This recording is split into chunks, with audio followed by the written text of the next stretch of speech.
This message is only to bring awareness. This is not to tear anyone down. This is to let people know who's trying to understand what kind of world we live in. First of all, let me start off with this. It is a mental health crisis out here. Not a lot of people out here are mentally in their right mind. Not a lot of people out here are mentally or spiritually mature. Why? Because part of that reason is arrested development. Let's talk about that. Here I have the definition of arrested development. It says arrested development is a condition where psychological, emotional, or physical development stops prematurely. In psychology, it describes when a person becomes stuck. Pay attention to that word, stuck at an immature stage of development, often due to trauma, neglect, or other factors, and may exhibit behaviors inappropriate for their age. I repeat that sentence. And may exhibit behaviors inappropriate for their age. How many people do you know do these kind of things?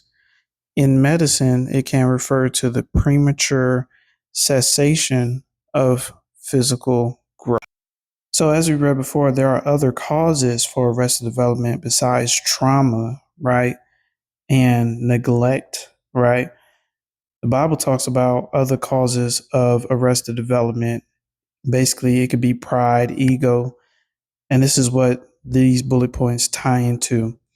So, it says causes of arrested development. First bullet point, lack of faith. The Bible links arrested development to a lack of complete trust in Source, believing that Source is not good or that He does not care.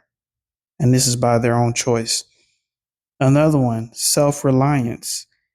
A reliance on one's own understanding rather than the Creator's guidance is presented as a cause for spiritual stagnation, basically, believing that they know it all.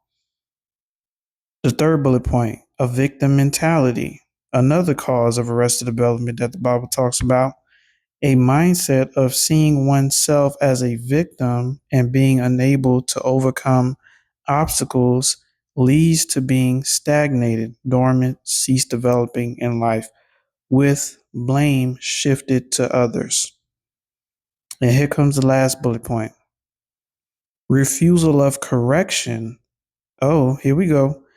Rejecting correction, even when it is meant to be helpful, hinders growth. As if you reject correction, you're rejecting the Most High's method of maturing you. How many people have you came across that rejects correction? How many people have you came across that has a victim mentality?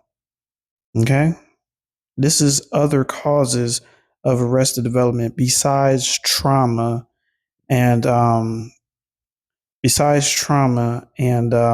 other things as well. All right, so here comes the consequences for arrested development. And this is just in general. Okay. The first bullet point, it says spiritual immaturity. The Bible warns against remaining in a state of spiritual infancy, making one tossed back and forth by the waves and blown here and there by every wind of teaching. Basically, I have known people, and this is not to disrespect them or anything, but the truth is they have been known to go to and fro. They're always busybodies.